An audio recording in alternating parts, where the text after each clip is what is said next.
Srisailam dam దగ్గర గేట్లు ఎత్తుతున్న సమాచారాన్ని తెలుసుకొని ముందుగానే శ్రీశైలం డ్యాం దగ్గరకు చేరుకున్నారు.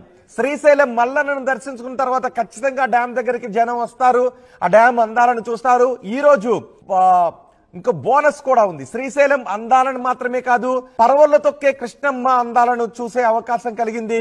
3 గేట్లను ఎత్తి నీటిని దిగువకు విడుదల చేయడంతో కృష్ణమ్మ పర్వలు తొక్కుతుంది. ఆ సుందర దృశ్యాన్ని చూస్తుంటే మీకేమనిపిస్తుందో మీ అభిప్రాయాన్ని కామెంట్ బాక్స్ లో తెలియచేయండి. అంతేకాదు, మీరు ఎప్పుడైనా కృష్ణా నది గేట్లను ఎత్తే దృశ్యాన్ని మీరు చూసారా? శ్రీశైలం గేట్లను ఎత్తే దృశ్యాలు మీరు చూసారా? చూసుంటే మీ అభిప్రాయాన్ని కూడా కామెంట్ చేయండి. ఆ సమయంలో మీకేమనిపించిందో తెలియచేయండి.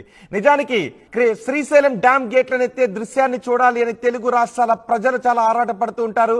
కానీ ఈ రోజు అక్కడ ఉన్న వాళ్ళకి అవకాశం చిక్కింది. కానీ మేము మీకు ఇంటి దగ్గరే ఉండి ఆ దృశ్యాన్ని చూసే అవకాశాన్ని కూడా కల్పిస్తున్నాం. మిస్ అవ్వాల్సి